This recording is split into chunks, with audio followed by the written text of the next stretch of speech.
Welcome to beautiful China.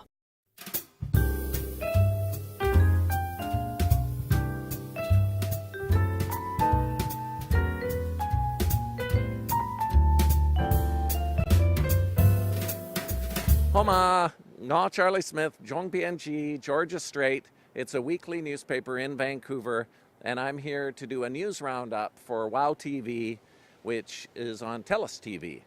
And one of the biggest stories that we've been following at the Georgia Strait this week is the provincial election. And we're coming up to a debate between the leaders, and there are 4 leaders who are going to be on television on Monday night to discuss the issues and try to win the votes of British Columbians and to try to become the next premier of the province. And what's interesting is it's really shaping up as a two-party race between the New Democratic Party, led by Adrian Dix, and the BC Liberals, led by Christy Clark, who's been premier since 2011. And Christy Clark replaced Gordon Campbell, who was the long-serving premier of British Columbia from 2001 until he resigned. He announced it in 2010, but Christy Clark took over in 2011. So what Christy Clark is trying to do in this contest is to emphasize that she wants to control the debt and control spending. And she's also talked a lot about liquefied natural gas exports to Asia. So it's basically a campaign with 2 messages. We're going to export our liquefied natural gas, which is taking the gas and turning it into liquid form, ship it across the ocean to Japan, the Philippines, and China, and other countries. And then her other message is she's going to control spending. The New Democrats have criticized this because they've pointed out that actually the debt has increased significantly during the BC Liberals' rule. So on the one hand, she says she's going to control spending, but the debt has gone up. She introduced a balanced budget this year, but some have questioned whether it really is balanced because it's dependent on the sale of almost $800 million worth of government assets. The New Democrats, many people think they're running a very good campaign, and what they've been doing is in each day they've been making an announcement in the riding controlled by a cabinet minister on a specific policy. So, for example, on health care, they came to the riding of Vancouver Fairview, which is represented by Dr. Margaret McDermott of the BC Liberals, and they announced their health care policy. So the leader, Adrian Dix, and the local candidate, George Heyman, and the health critic, Mike Farnworth, they were up at the South Granville Senior Centre, and that was on Tuesday of this week. And what they announced was that they were going to increase spending on home care. So that's people coming in the home and helping seniors and people with disabilities with their household chores. And Adrian Dix said that will help keep them out of hospital longer and will actually save money in the healthcare system. He also announced a significant increase in spending on psychiatric services, particularly for youth. But by and large, he didn't have a lot to say. He didn't talk about dealing with wait lists for surgery in hospitals, and he didn't talk about any significant increase in spending on health care.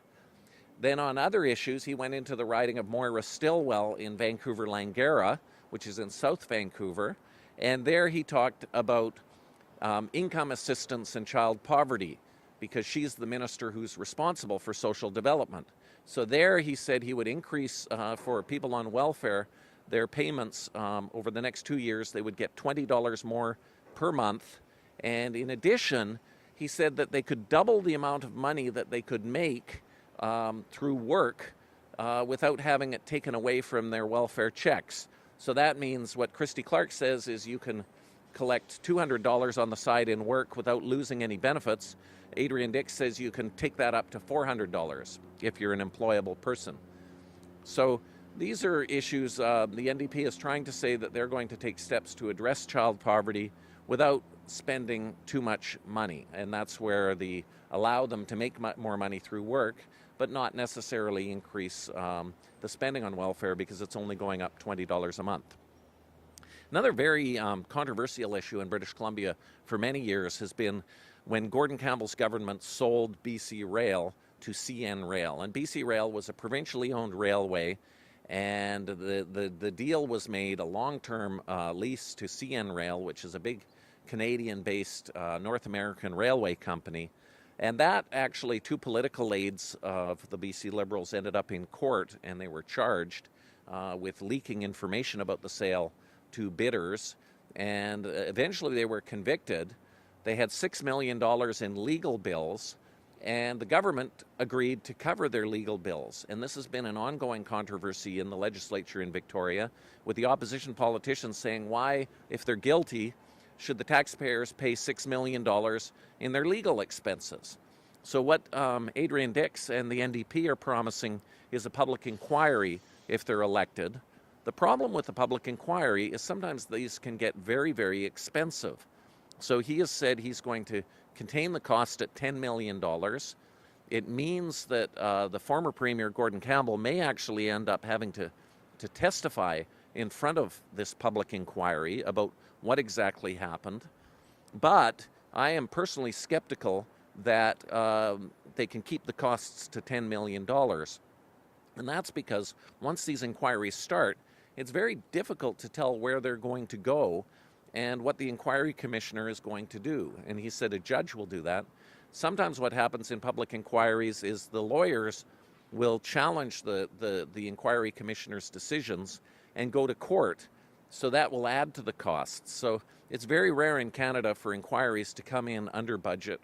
Most of the time, they're way, way over budget. Other promises Adrian Dix has made has been to freeze ferry fares for 2 years. That's on the BC ferries, which go up and down the coast and over to Vancouver Island and the Gulf Islands.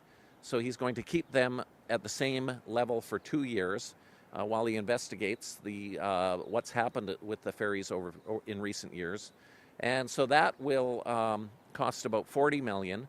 And then he had a big surprise this week. He announced that if he's elected premier and his party forms the government, that the NDP will look at the possibility of selling BC Place Stadium as well as the Vancouver Convention Centre. Now we don't know whether there's anyone who even wants to buy them, and it would be very expensive, although BC Place is right next to some land that could be developed for real estate projects. But BC Place, this was controversial because there was a new roof put on BC Place, which cost over $500 million. Entire stadiums in other cities are built for less than $500 million, significantly less. So by announcing that he's looking at possibly selling the stadium in downtown Vancouver, it's drawn attention to the Liberal government's management of this issue, and also the convention center. We have a new convention center. It's a beautiful building right on the Cole Harbor near the Pan Pacific Hotel. But this convention center, I went to the news conference when it was announced, and they said $495 million. Well, eventually it ended up costing $883 million. So that was, nearly $400 million over budget. And convention centers don't make money. And BC Place has never been as successful as the government wanted, partly because Vancouver never got a professional baseball team. In the early days, when the Premier Bill Bennett was talking about building BC Place, that there was talk of if they could get a baseball team, it would fill it for 80 days of the year, and then you have the other things going on, the football games, the concerts, the trade shows. But because we never got baseball in Vancouver, Major League Baseball, it's been a big financial bust. So the debate is on Monday night. It's going to be very exciting for political watchers. The Conservatives are led by John Cummins, who's a former member of Parliament in Stephen Harper's Conservative government.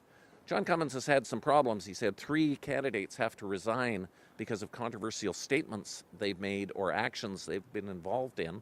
So he's not had a very good campaign so far, but he's a very good debater. So it's a possibility that he could surprise people.